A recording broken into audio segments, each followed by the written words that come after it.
Mr. Montgomery, Deputy Secretary Lyons, can you hear me? Yes, sir. Great. All right, good morning. We're on the record in case number 2021-00414, electronic application of Blue Moon Energy LLC for a certificate of construction for an approximately 70 megawatt merchant solar generating facility in Harrison County, Kentucky pursuant to KRS 278-700 and 807 KAR 5110. My name is Kent Chandler, I'm chairman of the Kentucky Public Service Commission and service chair of the Kentucky State Board on Electric Generation and Transmission Siting. I'll be presiding over the hearing today. Joining me virtually for today's hearing are Sydney Montgomery, proxy for the Secretary for the Cabinet for Economic Development, and Mr. Deputy Secretary John Lyons, who's serving as proxy for the Energy and Environment Cabinet Secretary Rebecca Goodman. Not with us here today, but available or part of the siting board in this matter are Gregory Colson, ad hoc appointee of the governor, and Daryl Northcutt, chair of the Harrison County Planning and Zoning Commission. At this time, I'd like to caution all attendees in the hearing room to please set your cell phones to silent mode or turn them off. We're doing this both in person and virtually, and since we're doing it virtually, for those that are appearing remotely, I ask the following. First, mute your microphone if you're not speaking. If you use a phone for audio and the computer for video, please turn off the computer audio. If another participant is in a nearby office, please make sure that there's some sort of separation, including closing the door between you. Please use wired headphones instead of wireless. Please keep a charger nearby, and most importantly, please contact the siting board or siting board staff if at any time you're experiencing technology failure that prevents your participation in this matter. The hearing today is for the purpose of taking evidence on the application in this case. At this time, we'll have an entry of appearance of counsel, and counsel, I just ask that after your entry of appearance that you also go ahead and present your witnesses for today. Certainly. Your Honor, Gregory Dutton with Frost Todd on behalf of the applicant. I have with me today one of my colleagues, Pierre Stevenson, as well as one of our fine summer associates, Reagan Roy. I have sitting with me here at counsel's table, Mr. Jace Walker. With your permission, he'd like to join me at this table during the proceeding. That'd be fine. I also have with me today Ms. Kate Garcia, Mr. Chad Martin, and then on the screen we have Carol Kamazinski, Fletcher Mangum, and Scott Dawson. Okay.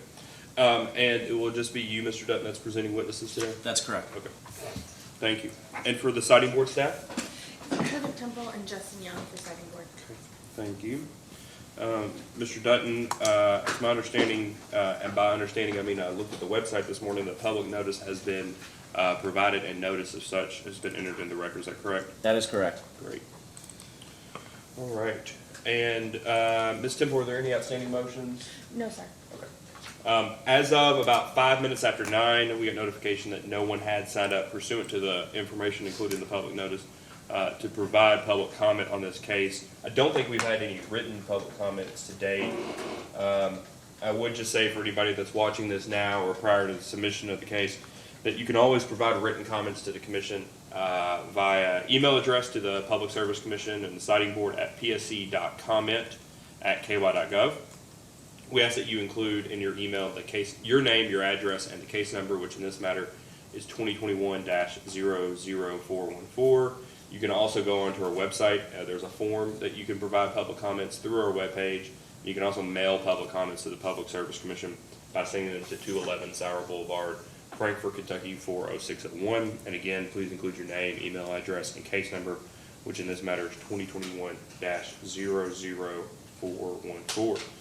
Given that we've had nobody express their interest to provide public comment, and there's no one here from the public to provide comment, if there's nothing else, Mr. Dutton, you can call your first witness. Thank you, Your Honor. Our first witness is Mr. Jace Walker.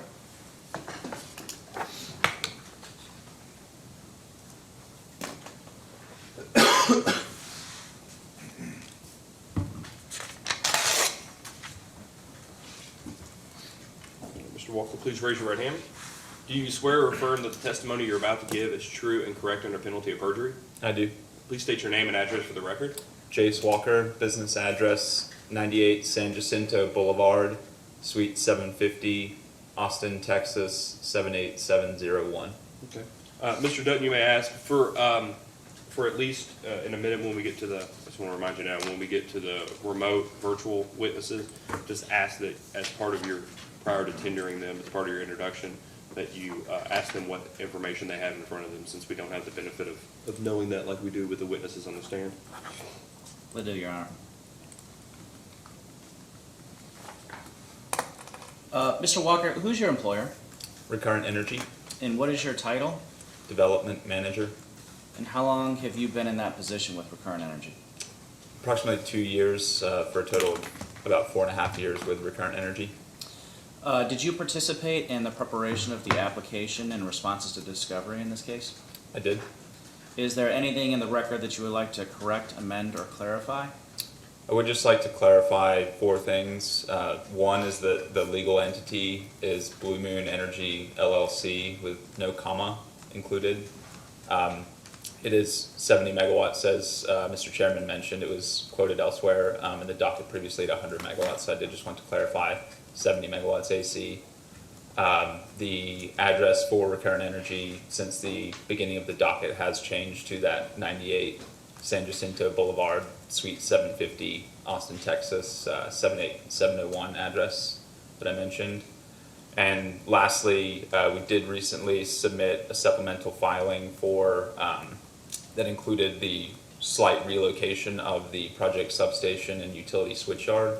And as a result of that change, the gen tie connecting those 2 pieces of equipment has increased from what was quoted at 100 feet in the docket initially to now up to a length of 500 feet. So just wanted to clarify that as well. Thank you. And you said you work for Recurrent Energy. Does Recurrent Energy have experience with these types of projects? Yes, Recurrent Energy has constructed approximately 48 utility scale solar projects throughout California, Texas, Mississippi, Arizona, North Carolina, Canada, and that's taken place over the past 16 years of operation for the business. Thank you, Mr. Walker. With that, I tender the witness, Your Honor. Ms. Temple? Good morning. If any of these questions that I ask you think they would be better for someone else, just let me know and we can save them. So the first thing I wanted to ask you about was that new site plan that was filed. Do you think this is now the final site plan, or do you anticipate updates or changes to it? The site plan will continue to evolve as we continue to perform diligence on the site. For example, I understand that we just received the results of our Phase B geotech yesterday evening, which we'll want to incorporate into our design. And so, yes, our intention with that supplemental filing was to keep you all updated with the latest changes to that switchyard and substation location that I mentioned. We as well clarified a couple access roads that were not called out on that site plan initially, and called out a culvert there that we are now proposing to be included on the site plan. But yes, our expectation is that the site plan will continue to evolve as we go toward construction. And is there any requirement that those updated site plans have to get approval from the Harrison County Planning Commission as well? Yes, ma'am. We will submit those to Harrison County for their review and approval. And on that site plan, could you, I don't know if you could tell us today or if this will need to be post-hearing, but do you know the distance from any home, whether those participating homes or non-participating homes, from the new proposed substation location? Yes, we'll have Chad Martin, who performed the noise study, oversaw that noise study, comment further, but my understanding is that we did not get any closer to adjoining residences, and therefore there was no material impact to the noise study. Do you know, does he have those distances, do you know? I believe so. Okay.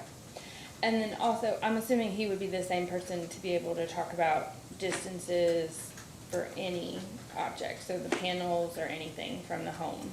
Yes, ma'am. Okay. And then if you could refer to attachment A of your application, I don't know if you have it in front of you, but that was the vegetative screening plan that was submitted.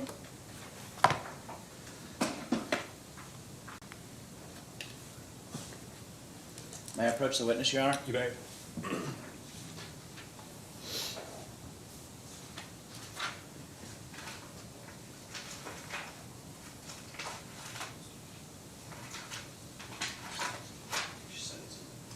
Did you say Exhibit A to the application, is that correct?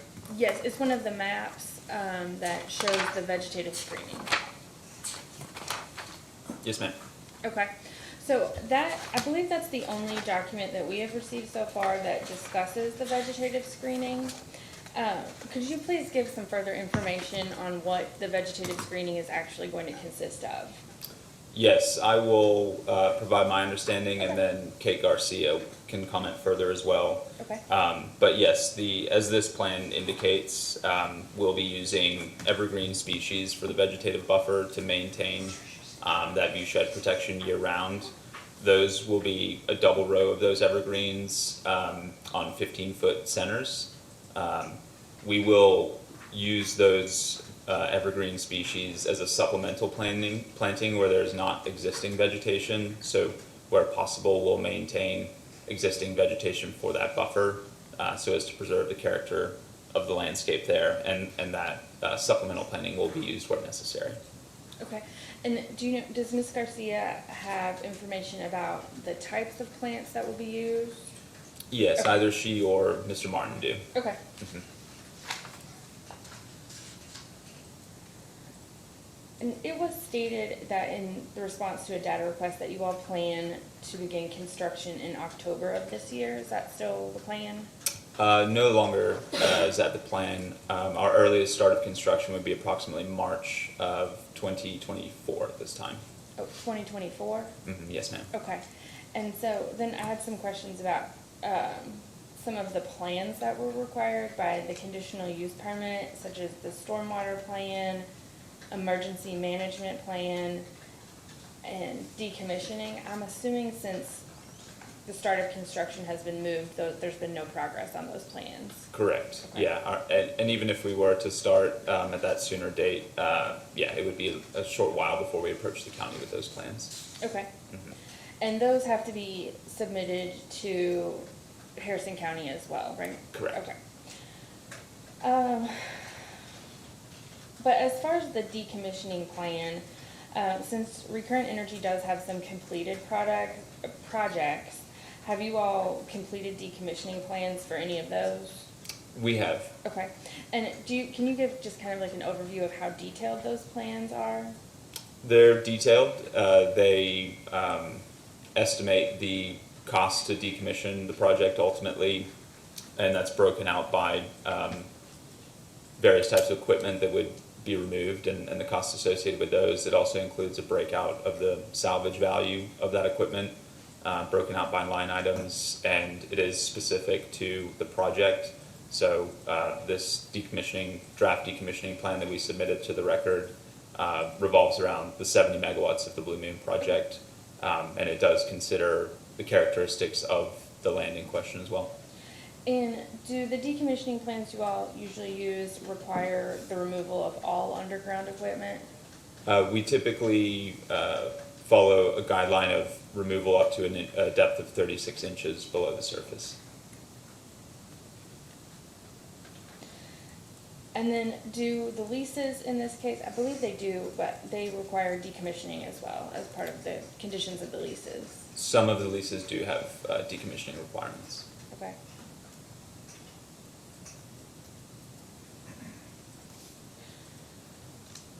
In table 1 of the application, which is on page 8, I believe, of the application. It's right after paragraph 21.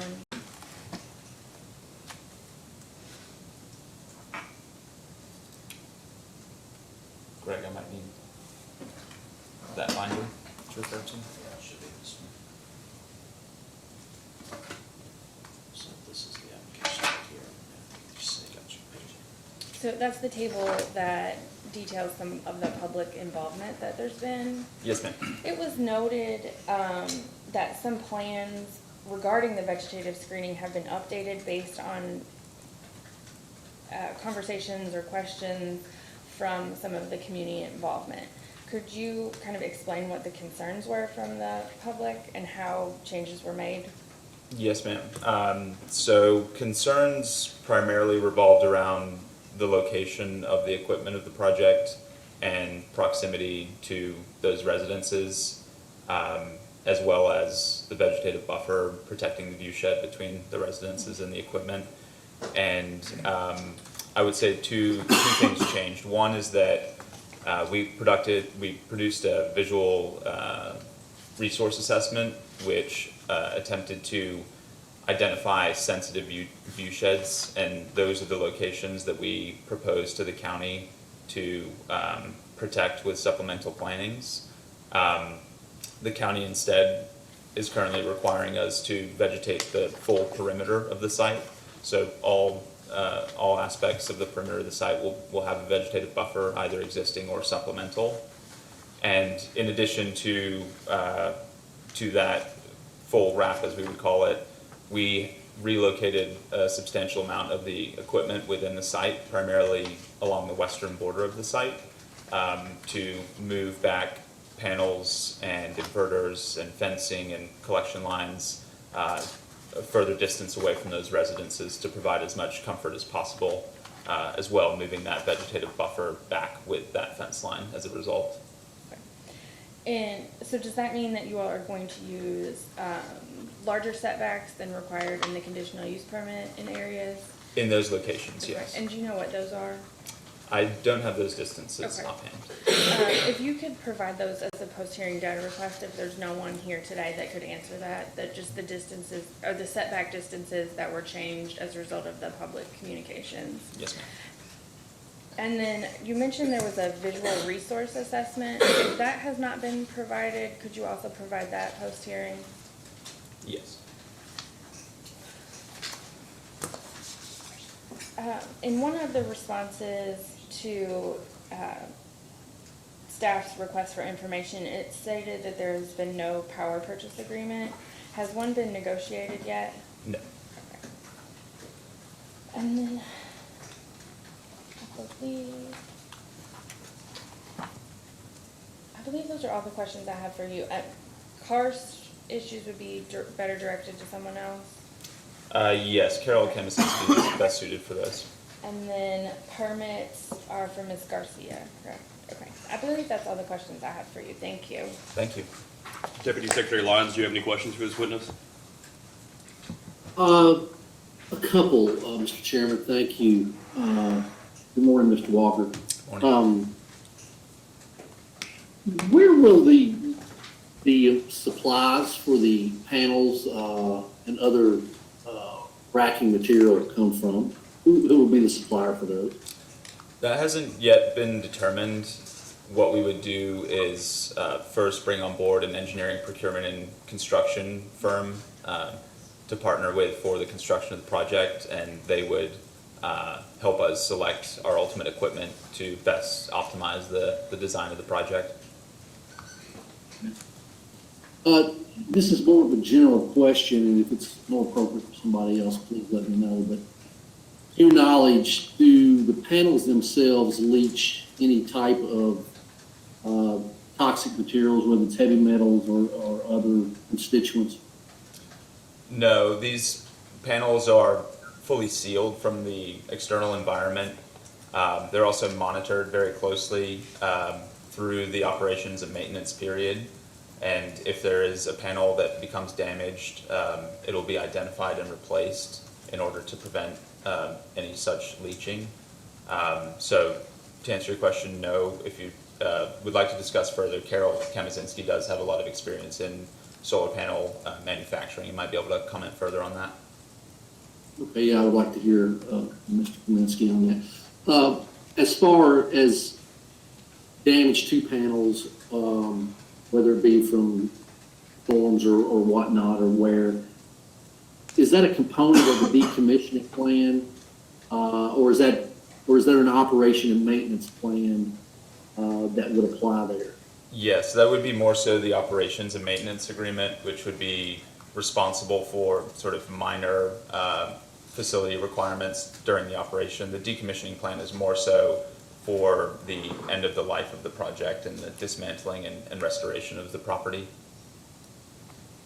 What is the typical life of a panel at this point? My understanding is that they're typically warranted for 25 years, but they're expected to operate into 35 to 40 years.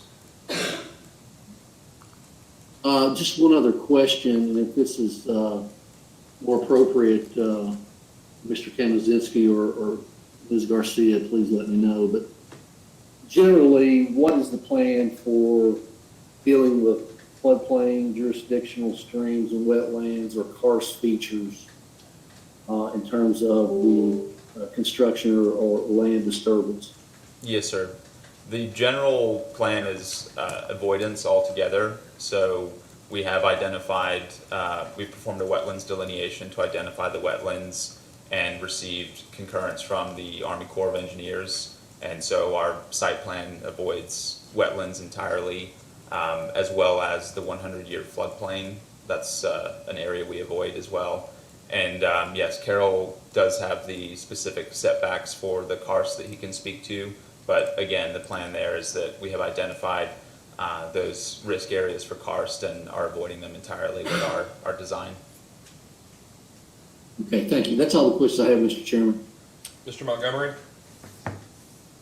Thank you, Mr. Chairman. Good morning, Mr. Walker. I just have one question, and that is during the operation and maintenance phase of this project, could you speak to employment? How many employees, if any, are expected to be employed? And any comment on the wages would be greatly appreciated. Yes, sir. There would be up to approximately 3 employees required by this site, and I don't have the wage figures directly in front of me, but they were included as a component of the economic impact study that we performed. So Fletcher Mangum, his company was responsible for that report, so he may be able to comment further. Perfect. That's all I had, Mr. Chair. Mr. Dutton, can you redirect? Nothing from me, Your Honor. Thank you, Mr. Walker. You can step down. We'd ask that you, I suspect you're in town for the duration of the hearing anyway. We just ask that you not leave in case we need to recall you. Thank you. Thank you. All right, Mr. Dutton, you'd like to call your next witness? Yes, Your Honor. Our next witness is Kate Garcia. You can leave that up there, Jason.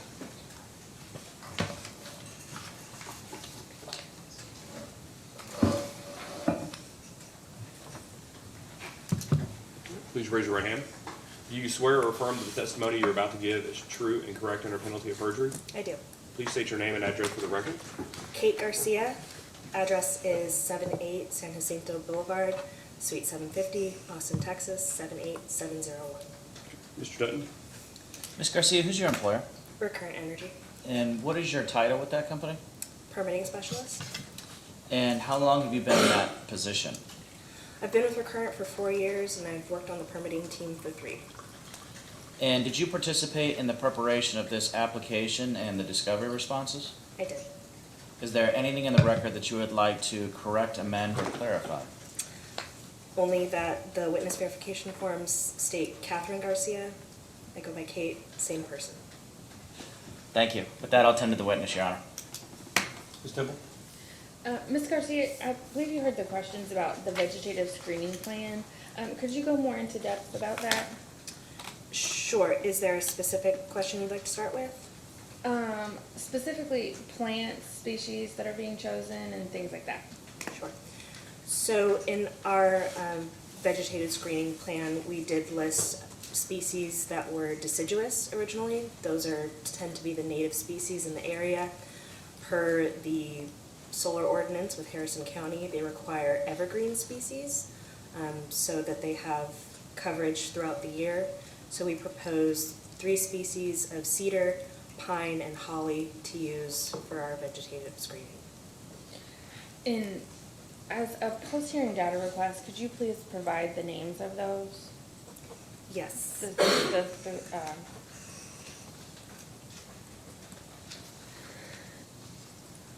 And then, Do you also include any native pollinators in there?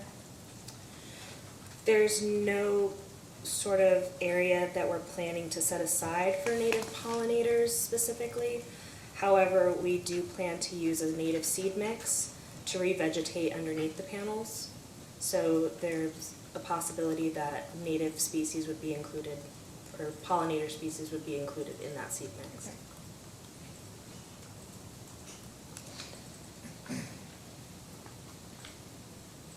And then, one of the conditions of the, or one of the requirements of the conditional use permit indicate that landowners can opt out of vegetative screening requirements. Have you had anybody opt out, or have? No. Okay.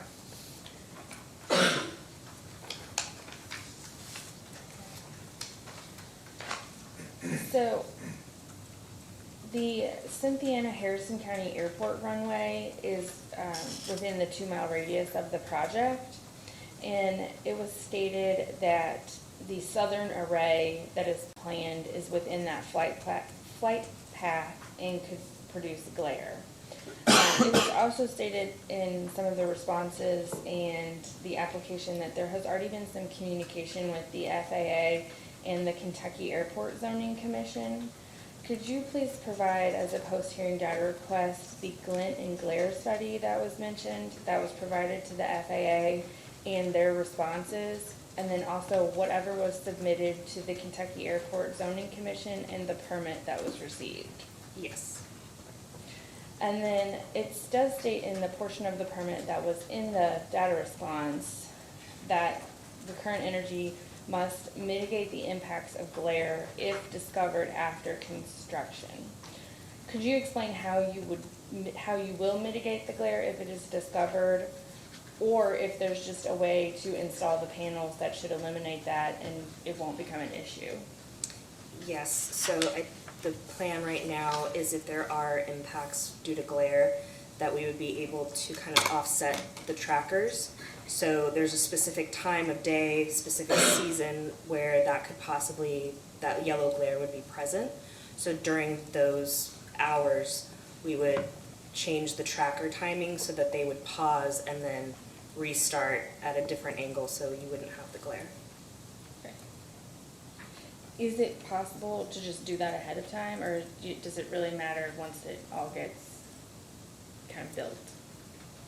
I think it would have to depend once it all gets built. The condition of approval is really dependent on if there is glare Okay. and if that becomes an issue for pilots flying in and out of that airport.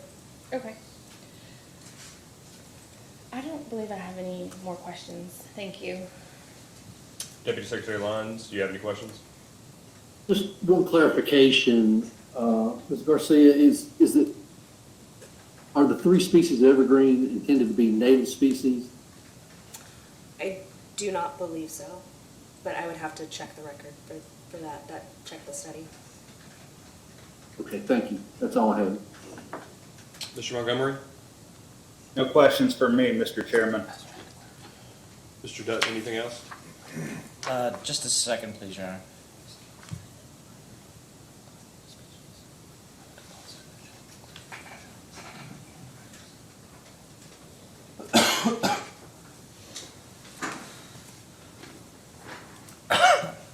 No further questions, Your Honor. Thank you. Thank you, Ms. Garcia. You may be excused. Mr. Dutt, at your convenience, you can call your next witness. Our next witness is Mr. Chad Martin.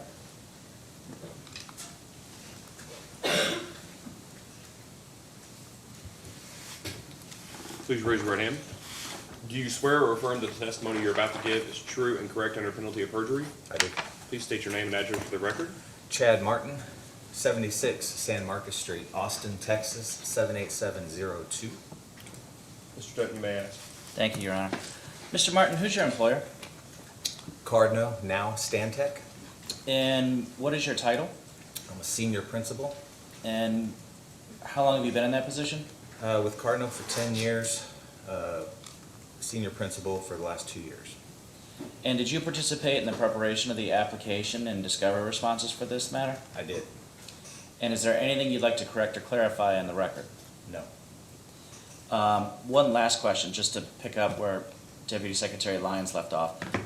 The evergreen species that are gonna be used, are those native species? They are native. We're looking to use eastern red cedar, Virginia pine, and holly, American holly. Can you repeat that last one?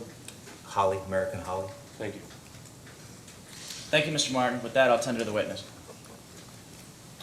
And I'm sorry, I was having a little trouble hearing you. You said eastern red cedar, and then what were the other? Virginia pine. Virginia pine.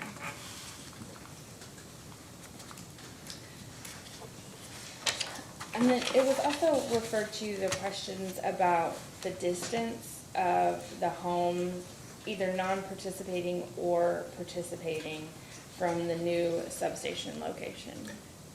From the substation or infrastructure? I'm sorry, what? From the substation itself or just infrastructure? Well, both, Both. yeah. The substation, I do not have an exact distance, however, I do know that it's over 1,000 feet. It's over 1,000 feet? Yes, ma'am. And for infrastructures, and I'm speaking of solar panels, approximately 350 feet, and that is a non-participating residence. And do you know the distance from any infrastructure to a participating residence? I do not.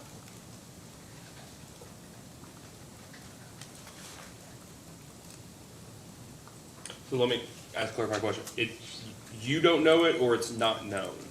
It can be known, it's a simple measurement, I just don't know. It's more than 350. 350 is the closest residence to the project. Okay.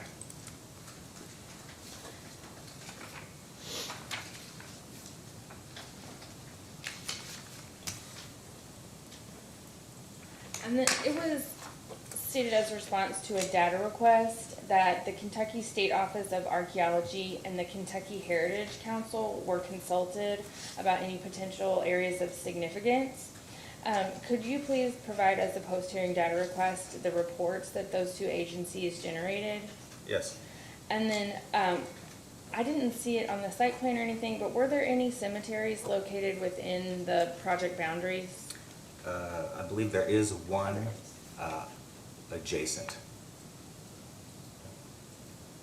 And will it be behind the fence, or is it just in the vicinity? I'm not positive. I think it's adjacent, but not within the fence. Not within the fence.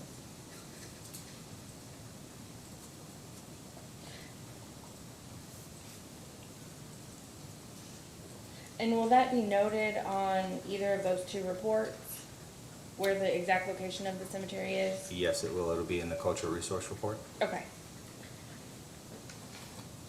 I don't believe I have any other questions. Deputy Secretary Lyons? Yes, Mr. Chairman.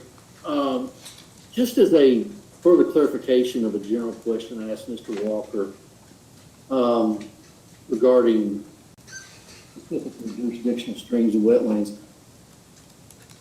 From the assessment, there are potentially jurisdictional waters. Is it the intent to get jurisdictional determination from Corps of Engineers on the site? Yes, sir. We do have an approved jurisdictional determination. There are jurisdictional wetlands and streams on site. However, we are avoiding all of them. Has that been provided? I don't know. I don't believe so. Well, as that, Deputy Secretary, as a post-hearing data Yes, request, and Yeah, if it's that'd already be- been that'd provided, be- they can cite the record on it. Okay, that'd be great. That's all I have, Mr. Chairman. Mr. Montgomery? No questions for me, Mr. Chairman.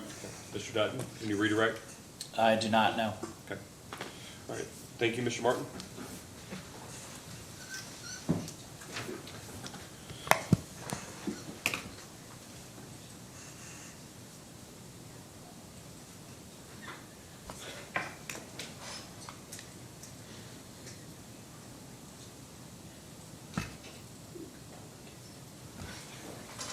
Mr. Dutton, you may call your next witness. Yes, thank you, Your Honor.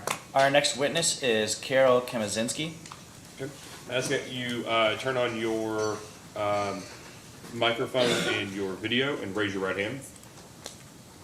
Do you swear or affirm that the testimony you're about to give is true and correct under penalty of perjury? I do. Okay, please state your name and address for the record. Carol Kamazinski, and the business address is 123 Mission Street, San Francisco, California. Mr. Dutton. Thank you. Mr. Kamizinski, what is your title? Engineering Development Manager. And did you participate in the preparation of the application and discovery responses in this matter? I did. And is there anything in the record you'd like to correct, amend, or clarify? Not at this time. For the record, since we can't see you, can you tell us what you have in front of you today in terms of things you may utilize for your testimony? I only have the Terracon Geotech CAS report, stated as April 20th, 2022. Thank you, sir. With that, I'll turn to the witness. Ms. Temple. Could you please talk about the karst issue that had been kind of passed on to you? Yes, we did a study in 3 phases for the karst. We asked Terracon, our geotech consultant, to do a desktop study, and based on that, Terracon provided and performed a reconciliation study, and in the last point, final assessment of all karst features. And based on that, there were karst features identified within the project boundaries. Did you make any recommendations about what the setback should be for those karst features? That's correct. Yeah, there were 4 categories identified of karst features: high risk, moderate risk, low risk, and very low risk. And for any high risk and moderate risk, we intend, or we deploy 25-foot for moderate risk and 50-foot setback, minimum setbacks to high risk features.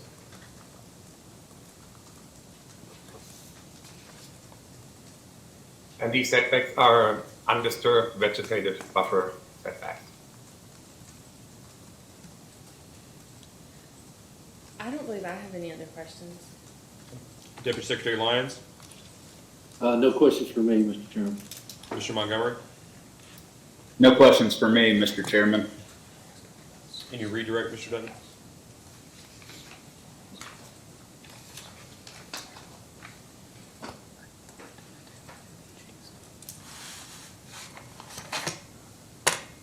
I'm sorry, can I have just a moment, please? Of course.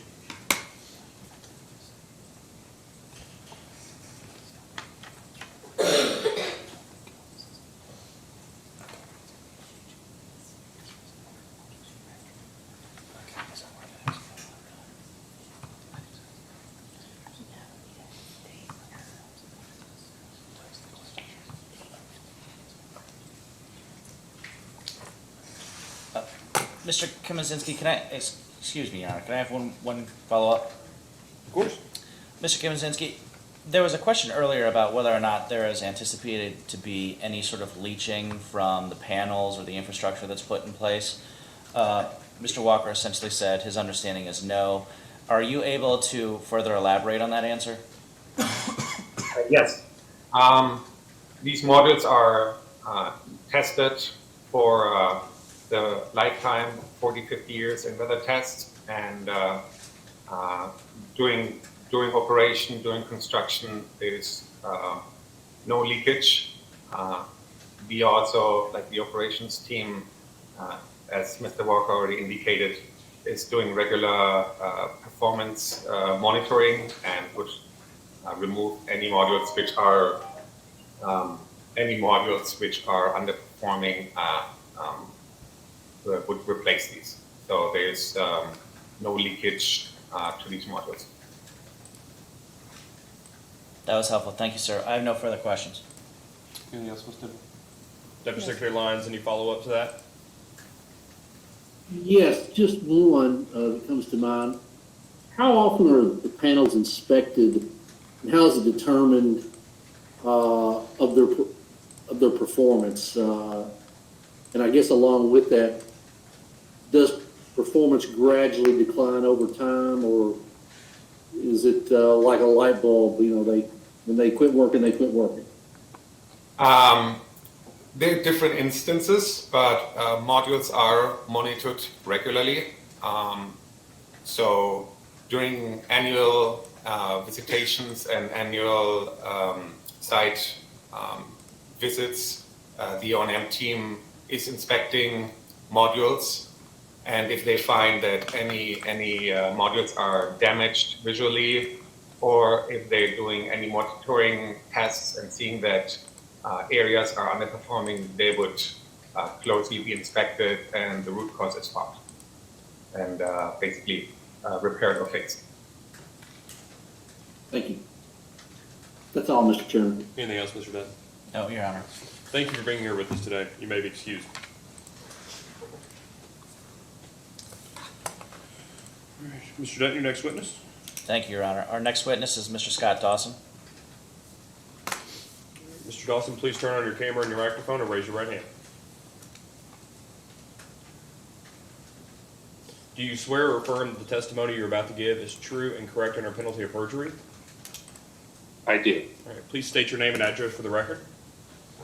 Scott Dawson, business address is 98 San Jacinto Boulevard, Suite 750, Austin, Texas. Mr. Dutton. Thank you, Your Honor. Mr. Dawson, who's your employer? Recurrent Energy, And what is your title? Director of Permitting, And how long have you been in that position? 5 years. And did you participate in the preparation of the application and discovery responses in this case? Yes. Is there anything in the record that you would like to correct, amend, or clarify? No. Can you please let us know what you have in front of you and that you plan to utilize during your testimony today? I have a printout of a portion of the docketed January 28th, 2020 initial application. Thank you, Mr. Dawson. With that, I'll tend to the witness. Ms. Nipple. I do not have any questions for Mr. Dawson. Deputy Secretary Lyons, do you have any questions, Mr. Dawson? I do not, Mr. Chairman. Thank you. Mr. Montgomery? I do not have any questions, Mr. Chairman. Thank Okay. you. Thank you, Mr. Dawson, for being here. You may be excused. And your last witness, Mr. Dutton? Yes, our last witness is Fletcher Mangum. Mr. Mangum, please turn on your camera, microphone, and raise your right hand. Do you swear or affirm that the testimony you're about to give is true and correct under penalty of perjury? I do. Okay. Please state your name and address for the record. My full name is Alan Fletcher Mangum. My address or business address is 4201 Dominion Boulevard, Glen Allen, Virginia. Mr. Dutton? Mr. Mangum, what is your title? My title is founder and CEO, And how long have you been in that position? 19 years. And did you participate in the preparation of the application or discovery responses in this matter? I did. Is there anything in the record that you would like to correct, amend, or clarify? No, there's not. Can you please tell us what you have in front of us that you plan to use during your testimony today? All I have is a clean copy of our report to refer to. Thank you, sir. With that, I'll turn to the witness. Ms. Nipple? I do not have any questions for Mr. Mangum, but if he would like to answer the question that Mr. Montgomery had, if he knows it, since believe he was on and heard the question. The answer to the question is that based on data that we received from Recurrent, approximately $234,000 would be spent on site for vegetative control and other operational expenditures on site. When we run that through the economic simulation model that we use in plan, what it tells us is that approximately 3 total jobs, and those are FTE jobs, would be generated as a result of that economic activity. Average salaries I do not have. I do have a total labor number. That total labor number would be $118,000 approximately. I don't have anything else for Mr. Deputy Mangum. Secretary Lyons? Quick question. Mr. Montgomery, any follow-up? I do. Thank you, Mr. Chairman. Good morning, Mr. Mangum. I want to, so I was looking at your report, and through the, I guess my first question is, what is the methodology for getting to that 52,000, let's see, 52,565 in salary, or excuse me, in labor income for the one direct job? Again, what we do is take the overall budget for that activity, which in this case would be largely vegetative control, other on-site operational expenditures. We exclude administrative portions that would be off-site. And when we run that through the in-plan model, what it does is give us those FTE numbers, or that FTE number, along with the average salary based on data specific to Harrison County for those specific services. Perfect. And then just to follow up to that, in table 3 on your report, it says that that the labor income from indirect activity is 65,606. But then I go down to table 4, and there is a it is saying the direct or indirect economic activity labor income is 83,906. Could you explain the difference between the two tables? Yes, sir. It's a difference in the study area. The indirect numbers are the ripple effects from that direct expenditure. So it would be supply chain purchases. In addition to that, household expenditures by employees. Table 3 pertains to Harrison County. So the in-plan model is looking at how many of those dollars are likely to rain down and remain within Harrison County. And that's how we come up with that additional $65,606 for labor costs. When we extend the study area to the state of Kentucky as a whole, which is what is the case in table 4, there are more dollars that rain down on that larger study area for supply chain aspects or supply chain expenditures as well as household expenditures, which is why you get a larger indirect number with that larger study area. Perfect. And then my last question is, I'm assuming when looking at the physical impact or fiscal impact of the tax assessments, we are assuming that the property is outside any incorporated city. Is that correct? That is correct. That's all I had, Mr. Chairman. Mr. Dutton? I have no follow-up. Okay. Thank you for being here with us today. You may be excused. Thank you, Your Honor.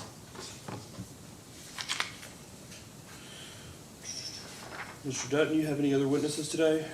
I do not, but we'd like to recall Jace Walker just to clarify a couple of things, if that would be possible. That'll be fine.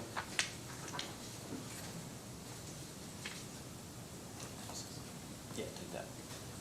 Mr. Walker, as you make your way to the stand, just remind you that you're still under oath. Mr. Dutton, would you like to ask some questions? Yes, thank you. There was, Mr. Walker, there was a question about cemetery on the project. Can you tell us a little bit about the location of that cemetery and whether or not it's inside the project fence line? Yes.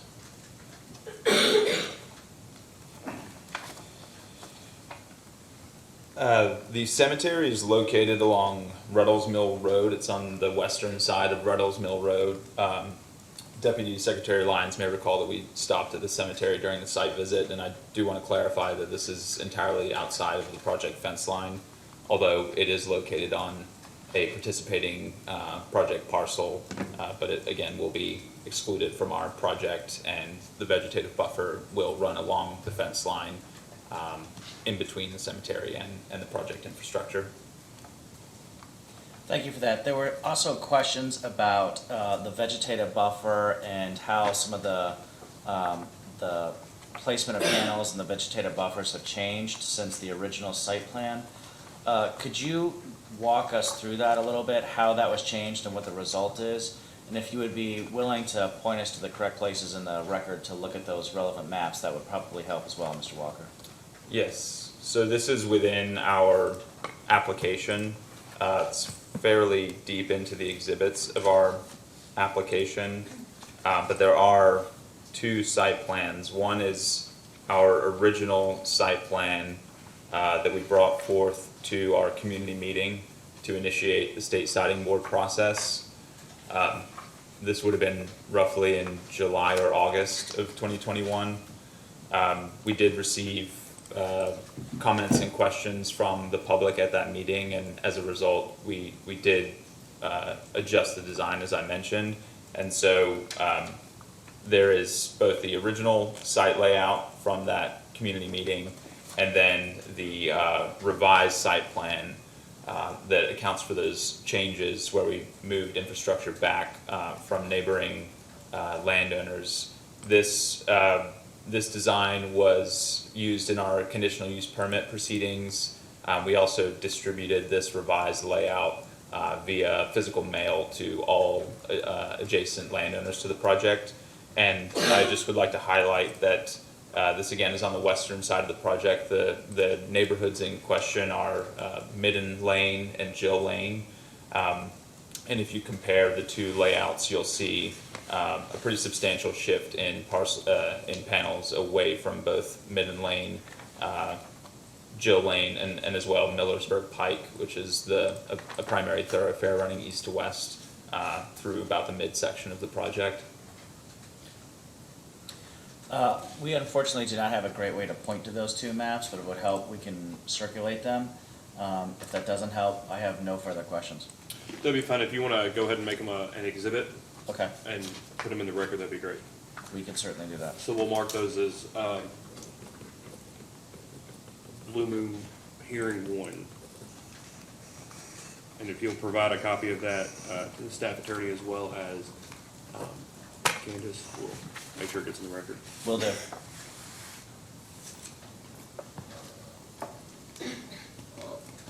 Following up on those questions, Ms. Tipple, do you have anything else?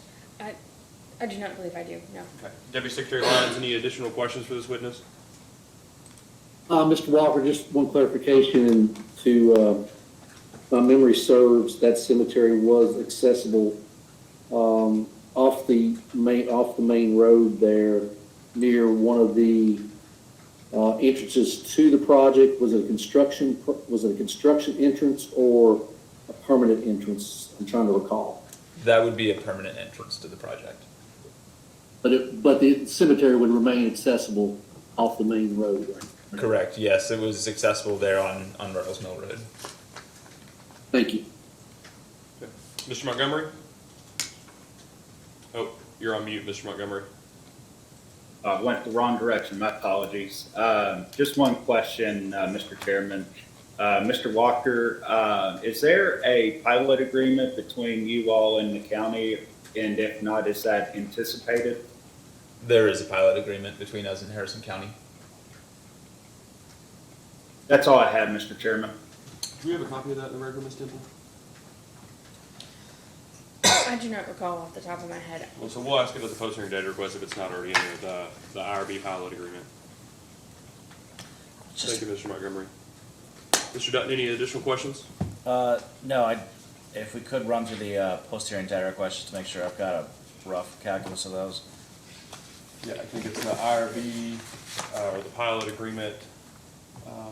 The two, either permits or correspondence with the FAA and the Kentucky Airport Commission, the reports from the two state archaeological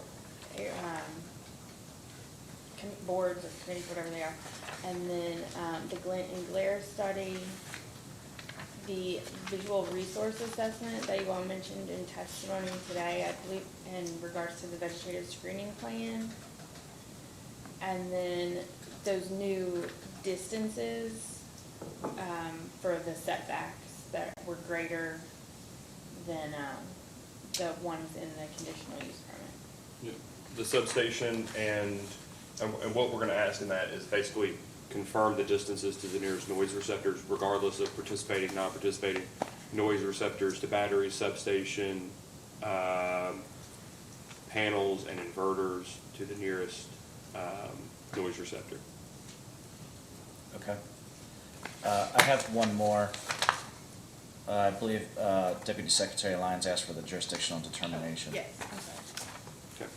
And so I suspect by the end of the day, we can get a post-hearing procedural schedule out, and probably either today or Monday, we can get a post-hearing data requests out. How many days will you need once we get it out in order to respond? Ms. Temple and I were discussing that. I think we've got some tentative dates, but if we could get, basically a full business week. There's July 4th coming up, so Let's do, the 4th is on a Monday, I believe. it is. So how about we just do that Friday, July the 8th? I believe that's. That should at least no give reason you we're on all of vacation. next week and almost an entire additional week. And if Okay. you need additional, so what we'll do, Mr. Dutton, is we'll make the data request due by the 8th. If, before or after, right around the 4th, you determine there are some of those that you cannot respond within a given time, just file a motion to that effect, and then shoot for giving us whatever information you can by July the 8th. If you need to seek additional time, you can do so. But please give us time prior to the 8th to respond to a petition. We've been getting a lot of requests for an extension on the day that the item was due, and I think it was pretty obvious before that day that the request was not going to be fulfilled. So, Understood. we'll make those data requests due on the 8th. Of course, the regulation provides you an opportunity to do post-hearing briefing, and I think the statutory date here is August the 5th, Friday? Yes. Yep. Yes, sir. So that should give us plenty of time to take the matter under consideration. Understood. I appreciate the date. Is there anything else, Mr. Dutton, you need to take up today? No, Your Honor. Ms. Temple? No, sir. All right, with nothing else, this hearing is adjourned. Thank you.